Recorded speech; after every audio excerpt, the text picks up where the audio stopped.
সেদিনের শেষ শনিবার সকালে আমার ধনী বাবা আমাকে যা শিখিয়েছেন, আমি তার থেকে সম্পূর্ণ অন্যরকম শিক্ষা লাভ করেছিলাম। 12 বছর বয়সে আমি সচেতন হলাম যে দুই বাবাই আমাকে শেখাতে চেয়েছেন। দুই বাবাই আমাকে পড়াশোনার উৎসাহ দিয়েছেন, কিন্তু একই জিনিস শেখাননি। আমার শিক্ষিত গরিব বাবা পরামর্শ দিয়েছেন, তিনি যা করেছেন আমি যেন তাই করি। গরিব বাবা বললেন, আমি চাই তুমি ভালোভাবে পড়াশোনা করো, ভালো নম্বর পাও, যাতে একটি বড় কোম্পানিতে নিরাপদ চাকরি পাও। তাতে যেন খুব ভালো সুযোগ সুবিধা থাকে। আর আমার ধনবান বাবা আমাকে শেখাতে চেয়েছিলেন অর্থ কিভাবে কাজ করে, যাতে আমি অর্থকে দিয়ে আমার কাজ করতে পারি।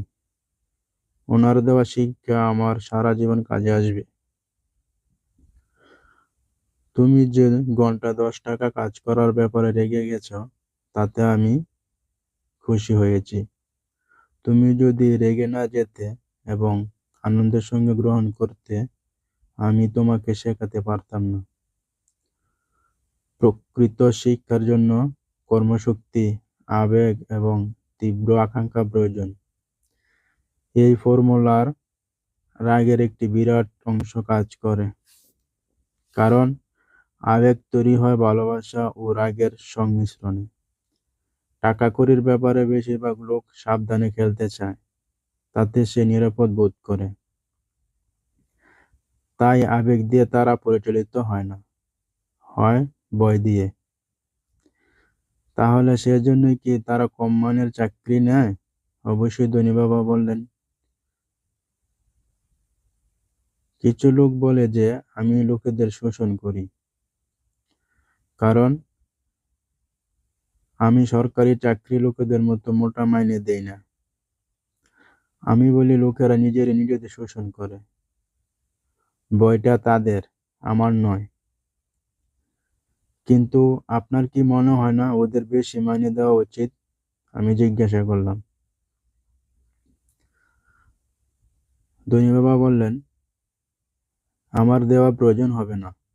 আর তাছাড়া বেশি পারিশ্রমিক দিলেও সেই সমস্যার সমাধান হবে না। তোমার বাবাকে দেখো না, উনি যথেষ্ট রোজগার করেন, তাতেও ওনার ধার দেনা থেকেই যায়। বেশি টাকা দিলেও বেশিরভাগ লোক ধার বাড়তে থাকে। ও, সেজন্যই ঘন্টায় আমার 10 টাকা দিয়েছিলেন? আমি মৃদু হেসে বললাম। ধনী বাবা বললেন, হ্যাঁ, এটা শিক্ষার একটা অঙ্গ। দেখো, তোমার বাবা স্কুলে গেছেন এবং খুব ভালো শিক্ষা লাভ করেছেন, যাতে তিনি একটি বেশি মানের চাকরি পেতে পারেন। উনি পেয়েছেনও, কিন্তু তবু ওনার টাকা কড়ি সমস্যা আছে, কারণ তিনি স্কুলে টাকা কড়ি সম্বন্ধে কিছুই শেখেননি।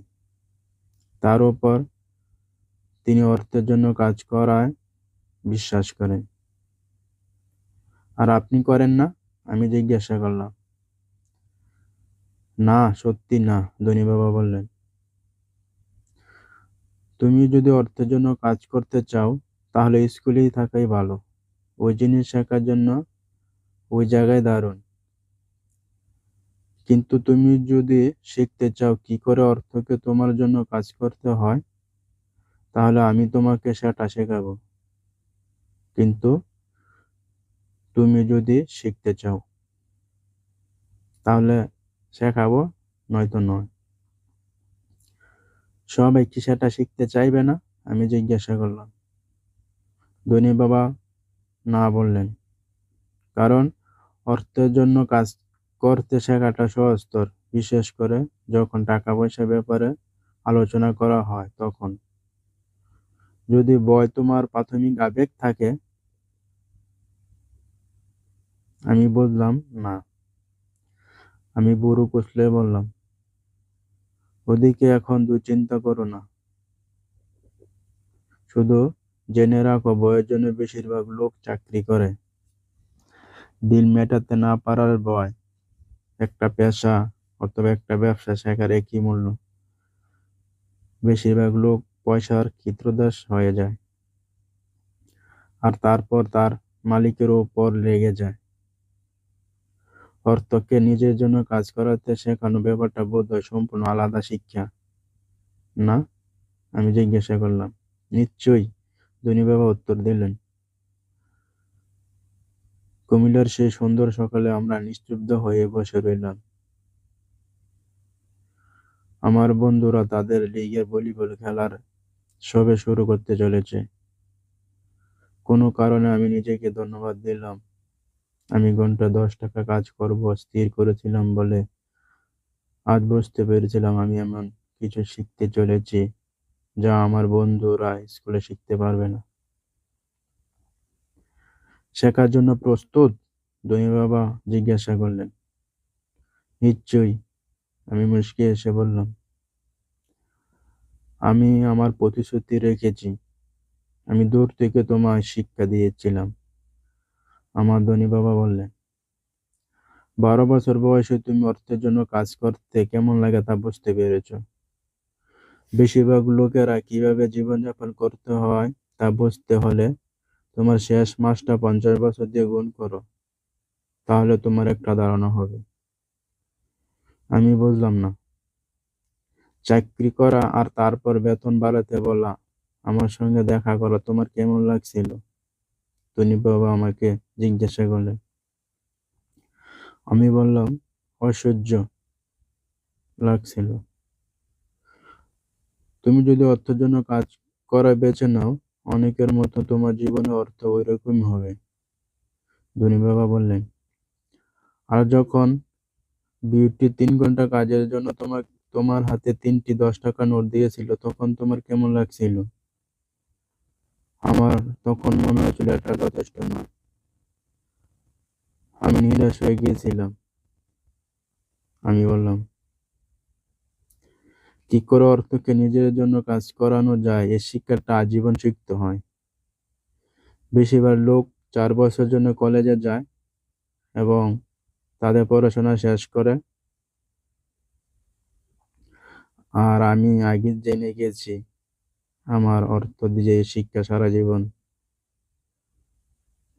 ধরে চলবে। কারণ সোজা কথা, আমি যত জানতে পারবো তত বুঝতে পারবো যে আমার আরো জানা দরকার। বেশিরভাগ লোক এ বিষয়ে পড়াশোনা করে না।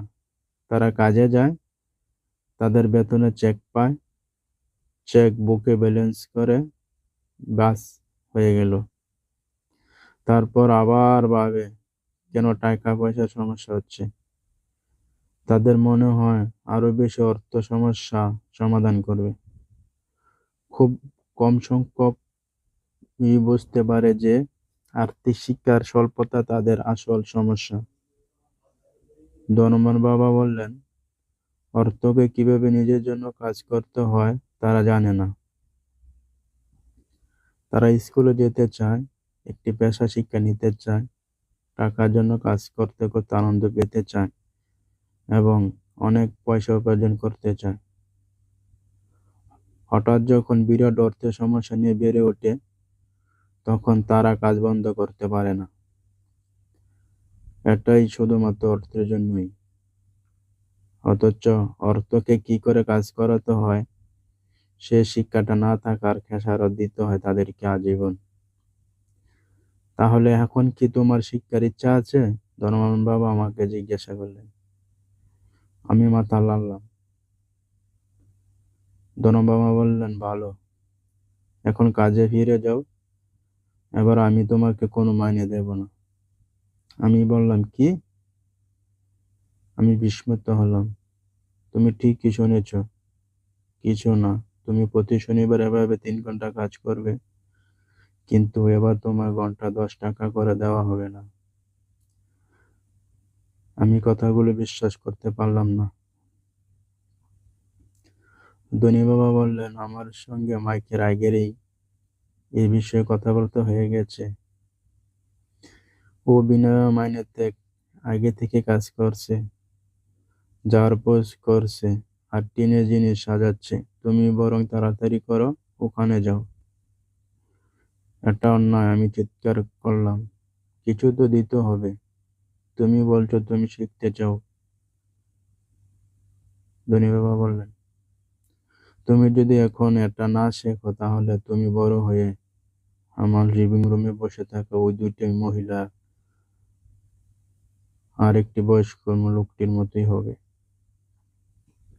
টাকার জন্য কাজ করবে আর আশা করবে আমি যেন তোমাদের চাকরি থেকে না ছাড়িয়ে দেই, অথবা তোমার বাবার মতো প্রচুর অর্থ রোজগার করেও দেনা এক ঘন্টাও ডুবে থাকবে আর আশা করবে আরো বেশি অর্থ সমস্যা সমাধান করবে। যদি তাই চাও তাহলে আমাদের প্রথম যে কথা হয়েছিল, ঘন্টা 10 টাকা, আমি তাই দেব। বেশিরভাগ লোকেরা যা করে তুমি তা করতে পারো, যথেষ্ট মাইনে নয় বলে অভিযোগ করো, কাজ ছেড়ে দাও আর আবার নতুন একটা চাকরি খোঁজো। কিন্তু আমি কি করব, আমি জিজ্ঞাসা করলাম। আর ধনবান বাবা আমার মাথায় আঙ্গুল দিয়ে মৃদু আঘাত করলেন। এটা ব্যবহার করো, অর্থাৎ নিজের জ্ঞানকে ভালোভাবে ব্যবহার করতে এটা করতে পারলে তুমি শীঘ্রই আমাকে সুযোগ দেওয়ার জন্য ধন্যবাদ দেবে আর তুমি একজন ধনী ব্যক্তিত্বে পরিণত হবে।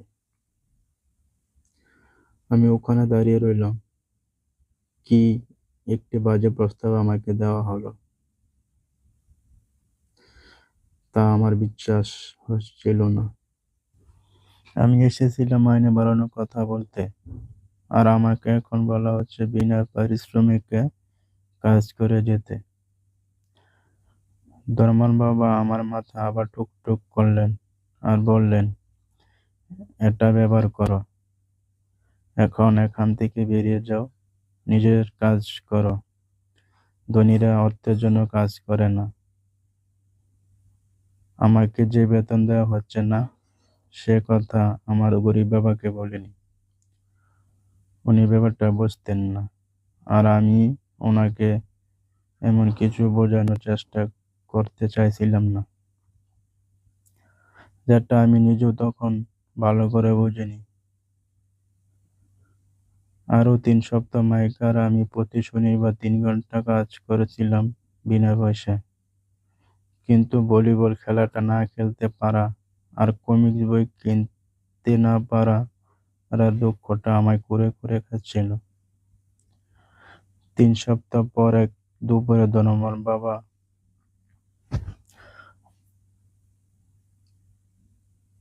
তার গাড়ি ঢুক তার গাড়ি নিয়ে আমাদের স্টোরের সামনে এলেন।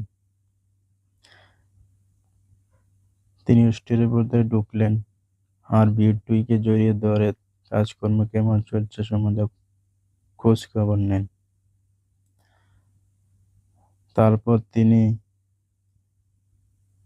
আইসক্রিম ফ্রিজ থেকে 2টি আইসক্রিম এনে বার করলেন, তার দাম দিলেন এবং তারপর মাইকার আমাকে ইশারা করলেন, ছেলেরা চলো একটু ঘুরতে যাওয়া যাক। কয়েকটি গাড়িকে কুশলে পাশ কাটিয়ে আমরা রাস্তা পার হলাম। তারপর একটি বড় গাছে বড় মাঠের মধ্যে দিয়ে হাঁটতে লাগলাম। সেখানে কয়েকজন বয়স্ক লোক ভলিবল খেলছিল। দূরে একটা পিকনিক টেবিলে বসার পর তিনি মাইকে আর আমাকে আইসক্রিম বের করে দিলেন আর জিজ্ঞাসা করলেন, কেমন চলছে তোমাদের কাজ? মাইক বলল, ঠিক আছে। আমিও সহমত হয়ে মাথা নাড়ালাম। কিছু শিখলে? ধনী বাবা জিজ্ঞাসা করলেন। মাইক আর আমি পরস্পরের দিকে দেখলাম, কাঁধ ঝাঁকালাম আর একসঙ্গে মাথা নাড়ালাম। ও হে, এবার চিন্তা ভাবনা শুরু করলে তো ভালো হয়। তোমরা এখন জীবনের সবচেয়ে বড় শিক্ষার মধ্যে দিয়ে যাচ্ছ। এই শিক্ষা যদি তোমরা শিখতে পারো, তোমরা স্বাধীন আর নিরাপদ জীবন কাটাতে পারবে। যদি তোমরা না শিখতে পারো, তোমাদের দশ হবে শেষ অবধি বিউটি অথবা আমার কোম্পানির লোকেদের মতো হবে। ওরা অতি অল্প টাকার জন্য প্রচুর খাটে আর চাকরি নিরাপত্তার স্বপ্নে বিভোর হয়ে থাকে। প্রতি বছর শেষে 3 সপ্তাহের ছুটি আর 45 বছর পর কাজের পেনশনের জন্য সানন্দে প্রতীক্ষা করে। সেটা যদি তোমরা কাঙ্ক্ষিত হয়, তোমাদের আমি আরো মাইনে বাড়িয়ে দিব, ঘন্টা 25 টাকা করে দেব। কিন্তু এরা ভালো পরিশ্রমী মানুষ। আপনি কি এদেরকে নিয়ে মজা করছেন? আমি জোর দিয়ে বললাম। ধর্মার বাবা মুখে হাসি খেলে গেল। বিউটি আমার মায়ের মতো। আমি কখনো এত নিষ্ঠুর হব না। আমার কথাটা হয়তো নিষ্ঠুর শোনাচ্ছে, কারণ আমি চেষ্টা করছি আমার যতটুকু সাধ্য তোমাদের দুজনকে কিছু একটা বিশেষ দেখাতে। আমি তোমাদের দৃষ্টিভঙ্গি প্রসারিত করতে চাইছি, যাতে তোমরা কিছু দেখতে পাও, এমন কিছু যা বেশিরভাগ লোক কখনো দেখার সুযোগ পায় না। কারণ তাদের দৃষ্টিভঙ্গি অত্যন্ত সংকীর্ণ। বেশিরভাগ লোক যে ফাঁদে পড়েছে সেটা দেখতে পায় না। মাইকার আমি তার বক্তব্য স্পষ্ট না বুঝে এখানে বসে থাকলাম। ওনার কথা নিষ্ঠুর শোনাচ্ছিল, তবু আমরা বুঝতে পারছিলাম উনি প্রাণপণে আমাদের কিছু জানাতে চাইছিলেন। একটু হেসে ধনী বাবা বলেছিলেন, ঘন্টায় 25 টাকা ভালো শোনাচ্ছে না? এটা তোমাদের হৃদয় স্পন্দন একটু বাড়িয়ে দিচ্ছে না? ঠিক আছে, আমি ঘন্টায় 20 টাকা দেব। ধনী বাবা একটু দ্রুত হাসি হেসে বললে, এবার তোমাদের হৃদযন্ত্র দৌড়াতে শুরু করছে। আমার মগজ চিৎকার করে বলতে চাইছে, রাজি হয়ে যাও, রাজি হয়ে যাও। আমি কথাগুলো বিশ্বাস করতে পারছি না। আমি ঠিক কি শুনছি? তাও আমি শুনছি।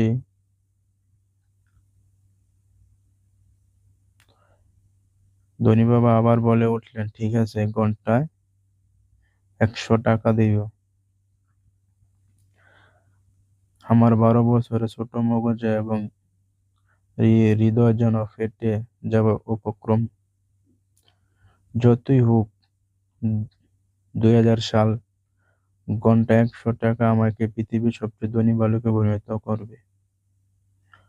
আমি কল্পনা করতে পারি না কত পয়সা রোজগার করেছি। আমি রাজি বলতে চাইছিলাম। আমি যেন দেখতে পাচ্ছিলাম নতুন সাইকেল, নতুন নতুন জিনিসপত্র আর নগদ টাকা দেখে বন্ধু বান্ধবীরা বিস্ময় আর শ্রদ্ধা করতেছে আমাকে। জিমি আর জিমির বন্ধুরা আমাকে আর গরিব বলতে পারবে না। কিন্তু কোনো এক কারণে চুপ করে থাকলাম। হতে পারে আমার মগজটা একটু বেশি গরম হয়ে গিয়েছিল, কিন্তু অন্তরের গভীরে আমি 100 টাকা চাইছিলাম। ততক্ষণে আইসক্রিম গুলো আমার হাত থেকে বেয়ে পড়ছে। পিঁপড়ারা সেটা উপভোগ করছে। তিনি আমাদের পরীক্ষা নিচ্ছেন। তিনি তাও জানতেন যে আমাদের আবেগের কিছুটা অংশ ডিলটা চাইছিল। মানে আমরা এরকম একটা প্রস্তাব চাইছিলাম, বেতন যাতে বাড়ে আমাদের। তিনি জানতেন প্রতিটি মানুষের আত্মার একটি দুর্বল এবং অভাবগ্রস্ত দিক থাকে, সেটা কেনা যায়। আর তিনি এও জানতেন প্রতিটি মানুষের আত্মার আরেকটি অংশ থাকে, যেটা দৃঢ় এবং স্থির সংকল্প, যেটা কোনোদিনও কেনা যায় না। প্রশ্নটা হলো, কোনটা বেশি শক্তিশালী? তিনি নিজের জীবনকালে হাজার হাজার মানুষের ইন্টারভিউ নিয়েছেন, কিন্তু যখন তিনি বলে উঠলেন, ঠিক আছে, ঘন্টায় 100 টাকা, হঠাৎ আমার অন্তরে একটা স্তব্ধতা টের পেলাম। কিছু একটা পরিবর্তন ঘটে গেছে। প্রস্তাবটা অন্তত বড় এবং ক্রমশ একটা উপহাসে পরিণত হচ্ছে। 2000 সালে বেশি সংখ্যক বয়স্করা ঘন্টায় 40 টাকা রোজগার করতো না। লোভ অন্তর্হিত হলো, আর শান্তি নেমে গেল। ধীরে ধীরে আমি মাইককে দেখার জন্য বাঁদিকে ঘুরলাম। সেও আমার দিকে ঘুরে দেখল। আমার আত্মার যে অংশ দুর্বল আর অভাবগ্রস্ত, তা স্তব্ধ হয়ে গেল। আমার আত্মার যে অংশ কেনা যায় না, তার জয় হলো। অর্থ সম্বন্ধে একটি শান্তি আর নিশ্চয়তা আমার মস্তিষ্কে এবং আত্মার প্রবেশ করল। আমি জানতাম মাইকও সেই কথা বুঝতে পেরেছে। ভালো, ধনবান বাবা বললেন নরম স্বরে। বেশিরভাগ মানুষের একটি মূল্য থাকে, আর তাদের সে মূল্যের কারণ হচ্ছে মানুষের দুটি আবেগ, ভয় আর লোভ। প্রথমে অর্থ না থাকার ভয় আমাদের পরিশ্রম করে কাজ করার জন্য অনুপ্রাণিত করে, আর তারপর একবার মাইনেটা হাতে এলে লোভ অথবা ইচ্ছা আমাদের চিন্তা করাতে থাকে যে সুন্দর জিনিসগুলো অর্থ দিয়ে কেনা যায়, আমরা সেসব কামনা করি। শখটা তখনই ঠিক হয়ে যায়। কি শখ? আমি জিজ্ঞাসা করলাম। শখটা হলো জীবনের রুটিন।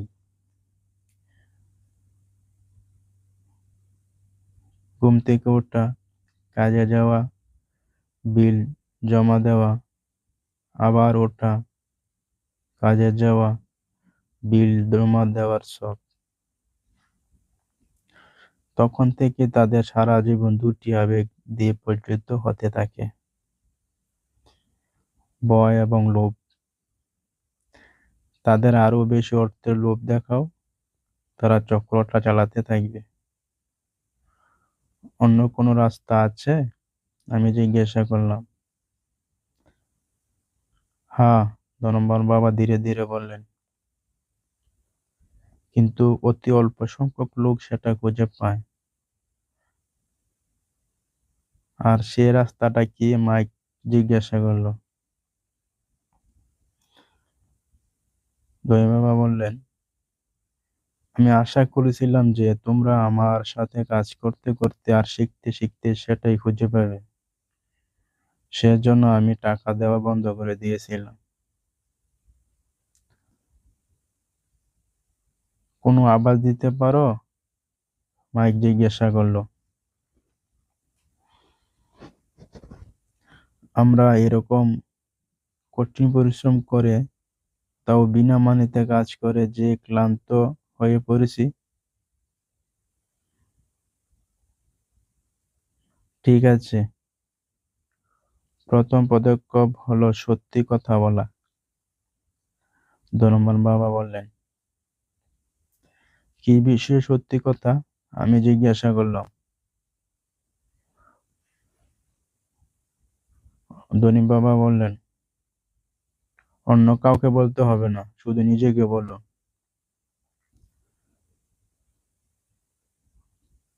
তুমি বলতে চাইছো বাবা, এই পার্কের লোকজন, যেসব লোকেরা তোমার কোম্পানির জন্য কাজ করে, যেমন বিউটি, এই পার্কের লোকেরা, তাই এরকম অনুভব করে না? ধনী বাবা বললেন, আমার সন্দেহ হয়। তার বদলে তারা অর্থভাবের ভয় অনুভব করে। ভয়ের মুখোমুখি হওয়ার বদলে তারা প্রতিক্রিয়া দেখায়, কিন্তু চিন্তা করে না। তারা আবেগের বশবর্তী হয়ে প্রতিক্রিয়া দেখায়, কিন্তু বুদ্ধি ব্যবহার করে না। আমাদের মাথায় টোকা মারলেন তিনি। তাদের চিন্তাভাবনা আগেই প্রধান হয়ে যা উঠে। মাইক বলল, ঠিক বলেছ ধর্মবাবা, ছোট উত্তর।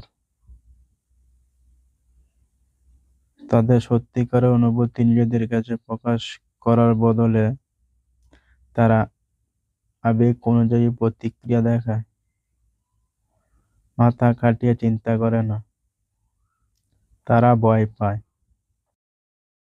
তারা এই আশা নিয়ে কাজে যায় যে অর্থ তাদের ব্যয় কমিয়ে দেবে, কিন্তু তা হয় না।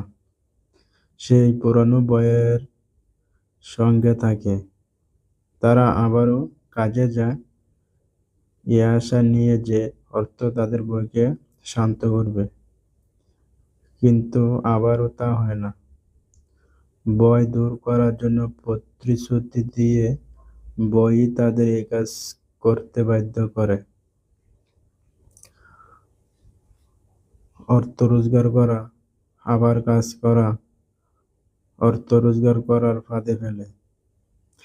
কিন্তু প্রতিদিন সকালে যখন তারা জেগে ওঠে, সেই পুরনো ভয়ও তাদের সঙ্গে জেগে ওঠে।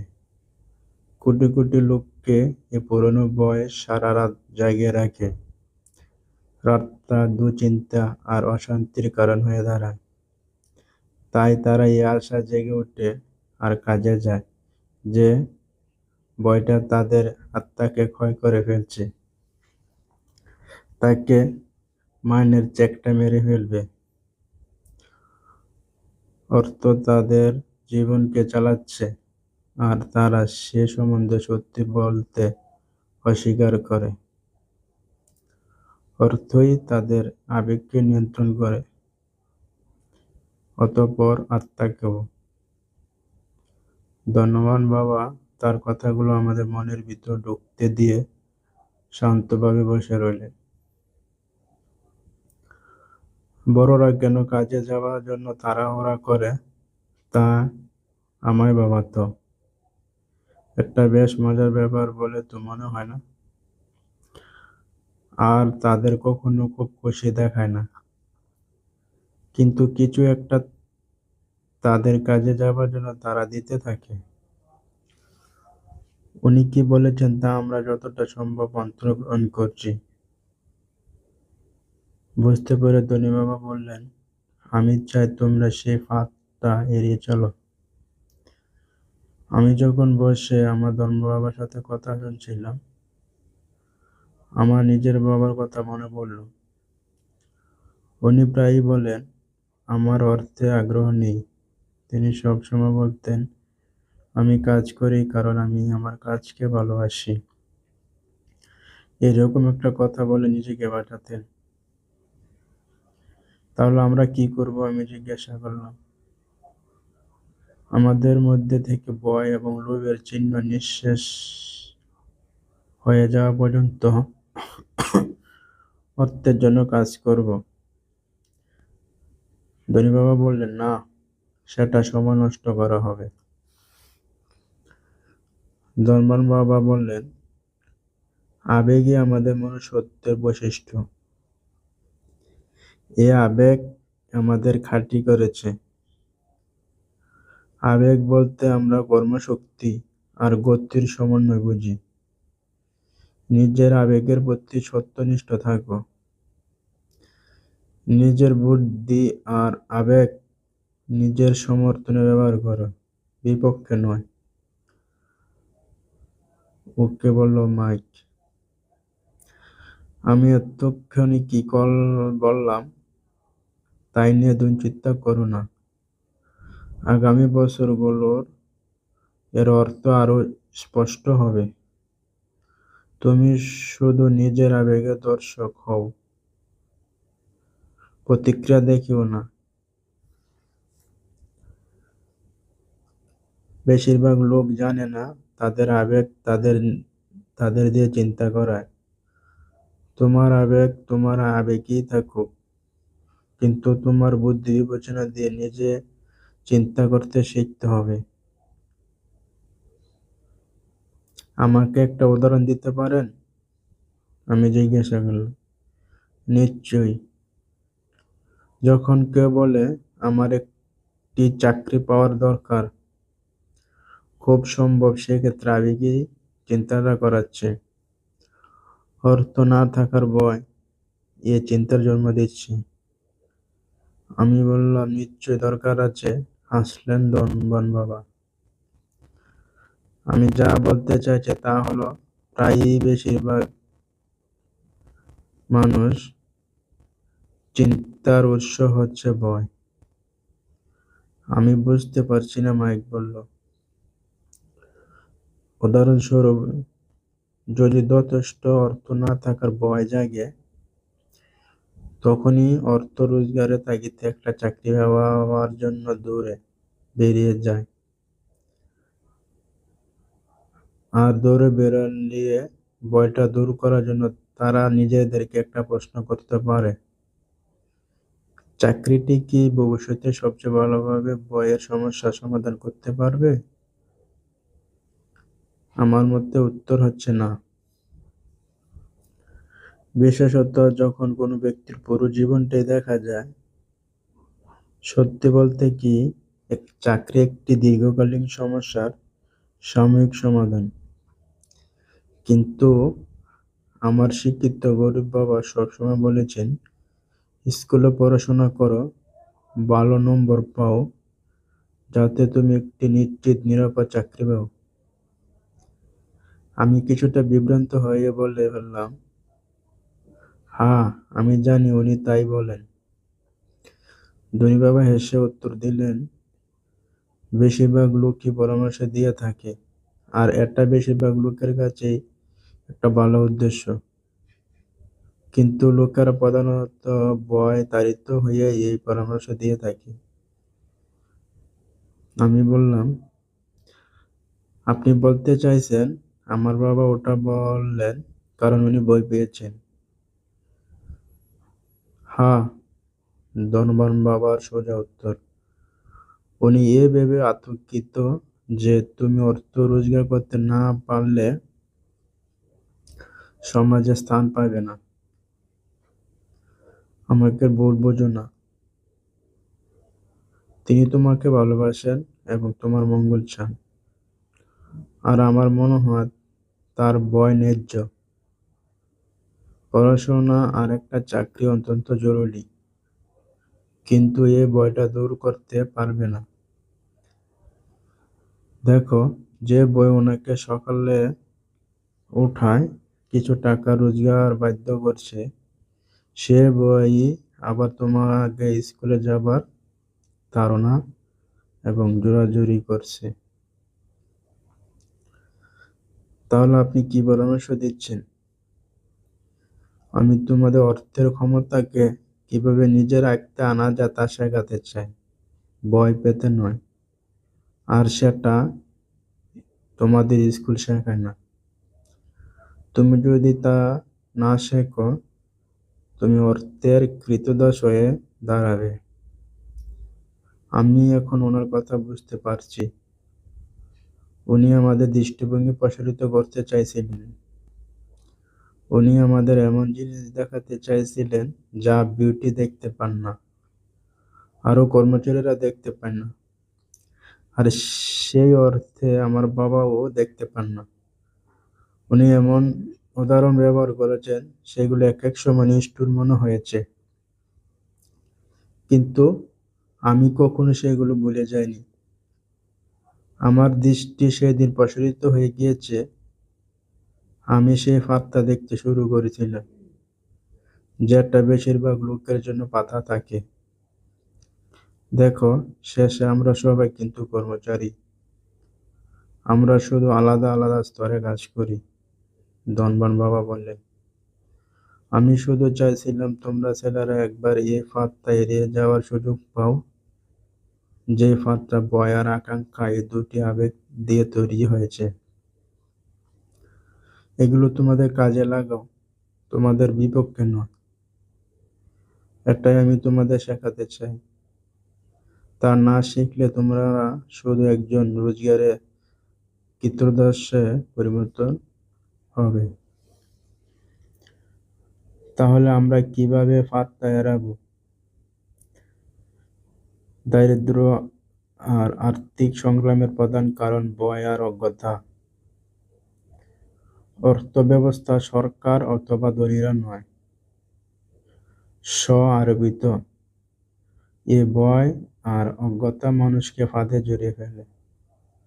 সুতরাং তোমরা ছেলেরা স্কুলে যাও আর তোমাদের কলেজে ডিগ্রি অর্জন করো।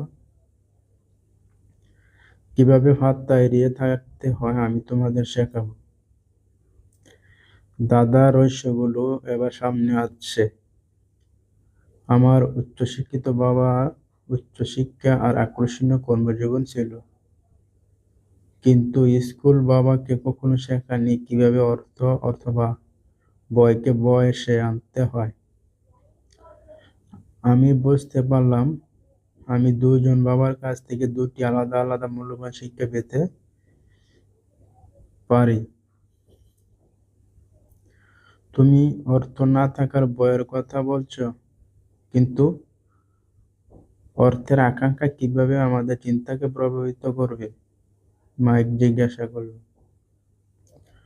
যখন আমি তোমাদের টাকা বাড়ানোর লোভ তোমাদের দেখাইছিলাম, তখন তোমাদের কেমন মনে হচ্ছিল?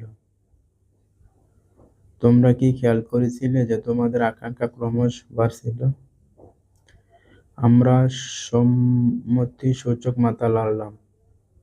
আবেগের কাছে নিজেদের সমর্পণ না করে তোমরা চিন্তা করে প্রতিক্রিয়া দেখাতে পেরেছিলে, সেটাই সবচেয়ে প্রয়োজনীয়। ভয় আর লোভের আবেগ সবসময় থাকবে। এখন থেকে তোমাদের প্রয়োজন এই আবেগগুলোকে নিজেদের সুবিধার জন্য ব্যবহার করা। অদূর ভবিষ্যতের কথা চিন্তা করে শুধু আবেগ দিয়ে প্রচলিত হওয়া, চিন্তাকে আবেগ দিয়ে প্রভাবিত করা নয়। বেশিরভাগ লোক ভয় এবং লোভকে নিজেদের বিরুদ্ধে ব্যবহার করে। সেটাই অজ্ঞতার শুরু। বেশিরভাগ লোক বেতনের চেক, বেতন বাড়া আর চাকরির নিরাপত্তার পেছনে দৌড়ে জীবনটা কাটিয়ে দেয়। এর কারণ তাদের আকাঙ্ক্ষা আর ভয়ের আবেগ। তারা নিজেদের কখনো প্রশ্ন করে না যে এই আবেগতাড়িত চিন্তাগুলো তাদের কোথায় নিয়ে যাচ্ছে। এটি ঠিক এরকম একটি ছবির মতো, একটি গল্পের মতো। একটি গাধা একটি ঠেলাগাড়ি টানছে, আর তার মালিক ঠিক গাধাটির নাকের সামনে একটি গাজর ঝুলিয়ে দিয়েছে। গাধার মালিক হয়তো তার যেখানে ইচ্ছা সেখানে যাচ্ছে, কিন্তু গাধাটি একটি মায়া বা অলীক বস্তুকে তাড়া করছে। পরের দিন ওখানে আরেকটি গাজর থাকবে গাধাটির জন্য। মানে সেই মুহূর্তে আমি একটা সাইকেল, মিষ্টি বা নতুন নতুন জিনিস, খেলনা কল্পনা করতে শুরু করছিলাম। ওই আমার বেতন বাড়ার কথা শুনে, আর সেটাই ওই গাধা গাজরের মতো হয়ে যায়। তাহলে উত্তরটা কি? মাইক জিজ্ঞাসা করল। ধনী বাবা বললেন, তুমি যত বড় হতে থাকো তোমার খেলনার দাম তত বাড়তে থাকবে।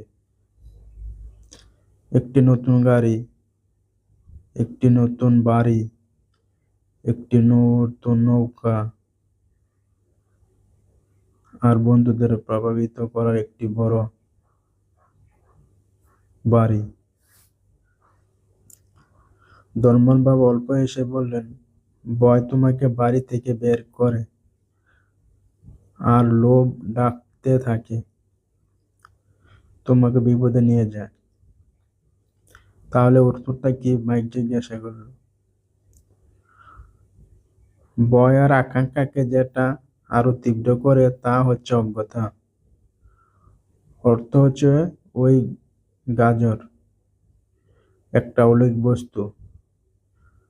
গাধা যদি পুরো ছবিটা দেখতে পেত, সে হয়তো গাজরের পেছনে তাড়া করা সিদ্ধান্তটা আরেকবার ভেবে দেখত। ধর্মের বাবা বুঝাতে থাকলেন, মানুষের জীবন অজ্ঞতা আর জ্ঞানের একটি সংগ্রাম। ব্যাখ্যা করে তিনি বললেন, যখন কোনো মানুষ স্বয়ং নিজের সম্বন্ধে জ্ঞান আর তথ্য অনুসন্ধান করা বন্ধ করে দেয়, সেখানে তার অজ্ঞতা শুরু হয়। সেই সংগ্রাম চলে প্রতি মুহূর্তে। নিজের মস্তিষ্ক খোলা রাখতে অথবা বন্ধ রাখতে শেখার সিদ্ধান্ত নেওয়ার সংগ্রাম। দেখো, স্কুল খুব গুরুত্বপূর্ণ। তুমি স্কুলে যাও একটি কলা বা পেশা শেখার জন্য, যাতে তুমি সমাজকে কিছু দান করতে পারো। প্রত্যেক সমাজে শিক্ষক, ডাক্তার, মেকানিক, আর্টিস্ট, রাঁধুনি, ব্যবসায়ী, পুলিশ অফিসার, দমকল কর্মী, যোদ্ধা প্রয়োজন আছে, যাতে আমাদের সংস্কৃতি সমৃদ্ধি লাভ করে আর সমাজ উন্নত হয়। সেজন্য স্কুল তাদের প্রশিক্ষণ দেয়। কিন্তু দুর্ভাগ্যবশত অনেক মানুষের জন্য স্কুল শিক্ষার শেষ ধাপ শুরু নয়। একটি দীর্ঘ নিস্তব্ধতা ছড়িয়ে পড়ল। ধনবান বাবা মৃদু হাসছিলেন। আমি সেদিন তার কথাগুলো সব বুঝতে পারিনি, কিন্তু যে সমস্ত মহান শিক্ষকের ক্ষেত্রে হয়, তাদের বক্তব্য আমাদের বছর পর বছর শিক্ষা দেয়। প্রায় তারা চলে যাবার অনেকদিন পর পর্যন্ত সে শিক্ষা বজায় থাকে। আমার বাবার সেই কথাগুলো আজও আমার সঙ্গে রয়েছে। ধনী বাবা বললেন, কিন্তু আমি আজ একটু নিষ্ঠুর হয়েছি। এই নিষ্ঠুরতার কারণ, আমি চাই তোমাদের সবসময় ওই আলোচনাটা মনে রাখো। আমি চাই তোমরা সবসময় বিউটির কথা মনে করো। আমি চাই তোমাদের সবসময় গাধার কথাটা মনে রাখো। কখনো বলো না যে তোমাদের দুটি আবেগ, ভয় আর আকাঙ্ক্ষা, তোমাদের জীবনের সবচেয়ে ফাঁদের দিকে নিয়ে যেতে পারে। তাই তোমাদের সচেতন হতে হবে, যাতে ওই আবেগ তোমাদের চিন্তাধারাকে নিয়ন্ত্রণ করতে না পারে। নিজের স্বপ্নগুলির খোঁজ না করে শুধু ভয়ে ভয়ে জীবনটাকে কাটানো নিষ্ঠুরতা। আবার সুখের সমস্ত উপকরণ অর্থের জোরে কেনা যায় ভেবে অর্থের জন্য অত্যধিক পরিশ্রম করাটা নিষ্ঠুরতা। মাঝরাতে বিল মেটানোর চিন্তা, ভয়ে ঘুম থেকে জেগে ওঠাও এক বিশ্রী জীবন। এমন একটি জীবন যা সম্পূর্ণভাবে নিয়ন্ত্রিত বেতনের চেকের সাইজ দিয়ে। সত্যি সেটা কোনো জীবন নয়। এমন একটি চাকরি তোমাকে নিরাপত্তা অনুভূতি দেবে, এই চিন্তাটা নিজের কাছে মিথ্যা বলা ছাড়া কিছু নয়। সেটাই নিষ্ঠুর। আর আমি চাই সেই ফাঁদটা তোমরা এড়াও, যদি সম্ভব হয়।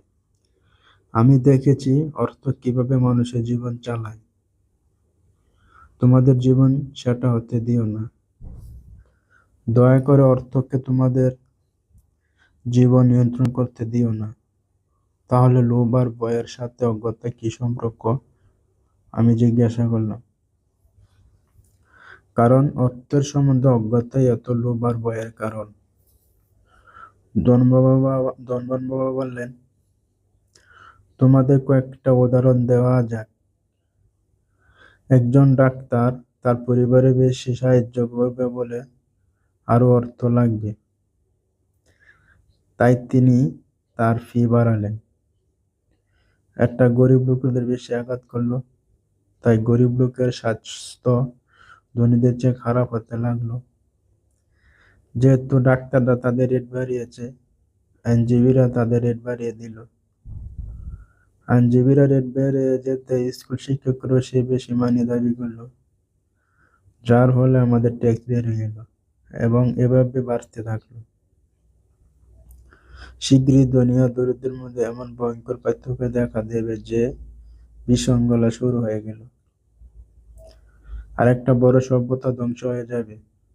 বড় বড় সভ্যতা তখনই ধ্বংস হয়েছে যখন ধনী দারিদ্র্যের পার্থক্য অতিরিক্ত বেড়ে গেছে। ইতিহাস পুনরাবৃত্তি হয় একথা প্রমাণ করার জন্যই। যেন বাংলাদেশ একই রাস্তায় চলেছে, আমরা ইতিহাস থেকে শুধু তারিখ আর নাম গুলি মুখস্থ করি, কিছু শিক্ষা নেই না। দাম তো বাড়বেই, তাই না? আমি জিজ্ঞাসা করলাম। যে শিক্ষিত সমাজে একটা সুষ্ঠুভাবে কর্মরত সরকার আছে সেখানে নয়। দাম আসলে কমে যাওয়া উচিত, যদিও এটা প্রায় শুধু তত্ত্বগতভাবে সত্যি হয়। অজ্ঞতার ফলে যে লোভ আর ভয় সৃষ্টি হয় তাতে দাম বেড়ে যায়। যদি স্কুলে লোকেদের অর্থ সম্বন্ধে শেখানো হয় তাহলে আরো অর্থাগম হবে এবং দাম কমে যাবে। কিন্তু স্কুল শুধু মানুষকে অর্থের জন্য কাজ করতে শিক্ষা দেওয়াতে মনোনিবেশ করে। কি করে অর্থের ক্ষমতাকে লাগাম দেওয়া যায় তাতে নয়। ধনবান বাবা বললেন, চিন্তা করার সময় আবেগকে ব্যবহার করতে শেখো। আবেগ দিয়ে চিন্তা করো না। যখন প্রথম তোমরা ছেলেরা তোমাদের আবেগকে আয়ত্তে আনতে পেরেছিলে, আমার জন্য বিনা টাকা কাজ করতে রাজি হয়েছিলে, আমি জানতাম আমার আশা আছে। আবার যখন আমি তোমাদের আরো অর্থের লোভ দেখিয়েছিলাম, তোমরা তোমাদের আবেগকে রোধ করেছিলে। তোমরা আবার চিন্তা করতে শিখেছিলে, যদিও তোমাদের মন আবেগপূর্ণ ছিল। ওটাই প্রথম পদক্ষেপ। এই পদক্ষেপটা এত জরুরি কেন? আমি জিজ্ঞাসা করলাম। ভয়ের কারণ অন্বেষণ করে। আমাদের লোভ, আমাদের দুর্বলতা, আমাদের দুর্দশাগত দিকের মোকাবেলা করাই এ থেকে নিষ্কৃতির রাস্তা। বুদ্ধি দিয়ে সঠিক চিন্তাধারা বশে নিয়ে, অর্থাৎ মস্তিষ্ক দিয়ে এই রাস্তাটা খুঁজতে হয়। চিন্তাধারা বেছে নেওয়া মানে? মাইক জিজ্ঞাসা করলো হতবুদ্ধি হয়ে। ধনীবাবু বললেন, হ্যাঁ, আমরা কি চিন্তা করবো সেটা বুদ্ধি দিয়ে বেছে নেব। আবেগের বশবর্তী হব না। বিল মেটানো দুশ্চিন্তার সকালে উঠে চাকরিতে গেলে সমস্যার সমাধান হবে না। একটু সময় নিয়ে নিজেকে প্রশ্ন করতে হবে। যেমন একটা প্রশ্ন, এই সমস্যার সব থেকে ভালো সমাধান কি আরো কঠিন পরিশ্রম? বেশিরভাগ লোকেরা নিজেদের কাছে এই সত্যিটা বলতে দ্বিধাবোধ করে। সে ভয়ই তাদের নিয়ন্ত্রণ করে এবং তাদের চিন্তা শক্তি নেই, তাই বাড়ির বাইরে কাজ করতে দৌড়ায়। তার বেবি তখন সব নিয়ন্ত্রণ করে। চিন্তাধারা বশে নেওয়া বলতে এটাই আমি বোঝাতে চেয়েছি। আর আমরা সেটা কিভাবে করব? মাইক জিজ্ঞাসা করলো। সেটা আমি তোমাদের শেখাবো। আমি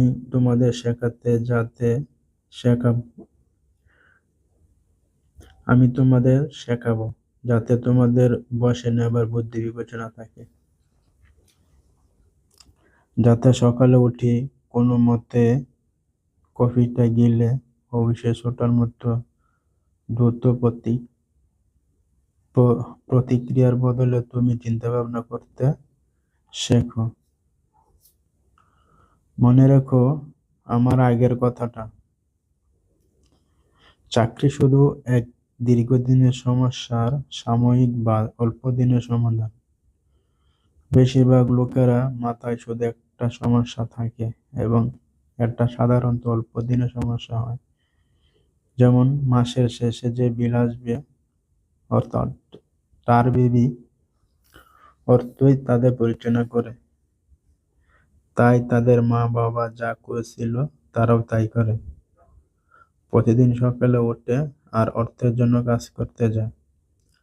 বুদ্ধি বিবেচনার বদলে আবেগই এমন তাদের চিন্তাকে নিয়ন্ত্রণ করে। আবেগের চিন্তা আর বুদ্ধির চিন্তার প্রভেদ কোথায় বলতে পারো? মাইক জিজ্ঞাসা করল। ও হ্যাঁ, এটা আমি সবসময় শুনি, বাবা বললেন। যেমন সবাইকে কাজ করতে হয়, অথবা ধনীরা অসাধু, অথবা আমি চাকরি বদল করব, কিংবা এ মাইনে বাড়ানোর যোগ্যতা আমার আছে, তুমি আমাকে ধাক্কা দিতে পারো না, অথবা আমি এই চাকরিটা পছন্দ করি কারণ একটা সুনিশ্চিত। এমন কিছু আছে যা আমি পারছি না, এরকম কথা প্রায় শুনি। কিন্তু এমন কোনো কথা শুনতে পাই না যা আবেগ প্রধান চিন্তাকে ভাঙিয়ে স্পষ্টভাবে চিন্তা করার সুযোগ দেয়। মানতে হবে এটা একটা মহান শিক্ষা। ধনীরা সত্যি অর্থ তৈরি করে, তারা অর্থের জন্য কাজ করে না। তোমরা তোমাদের কাজ করে যাও, যত তাড়াতাড়ি চেক পাওয়ার পর্যন্ত ভুলে যাবে, তত তোমাদের পূর্ণবয়স্ক জীবন সহজতর হবে। মস্তিষ্ক ব্যবহার করো, কোনো অর্থ না নিয়েই কাজ করো, আর অদূর ভবিষ্যতে তোমাদের বুদ্ধি তোমাদের প্রচুর অর্থ উপার্জনের পথ দেখাবে, যা আমি হয়তো কখনো দিতে পারবো না। তোমরা এমন জিনিস দেখতে পাবে যা অন্যরা কখনো দেখতে পায় না। বেশিরভাগ লোক এই সুযোগগুলো কখনো দেখতে পায় না, কারণ তারা অর্থ আর নিরাপত্তা খোঁজে, আর শুধু সেটাই পায়। যে মুহূর্তে তুমি একটা সুযোগ দেখতে পাবে, জীবনের বাকি সুযোগগুলো তোমার কাছে স্পষ্ট হয়ে যাবে, আর সেই মুহূর্তে তোমরা সেটা করতে পারবে। আমিও তোমাদের আরো কিছু শেখাবো। এটা শেখার চেষ্টা করো। জীবনের সবচেয়ে বড় ফাঁদ এড়াতে পারবে। তোমরা কখনো কোনোদিন তার বেবি স্পর্শ করবে না।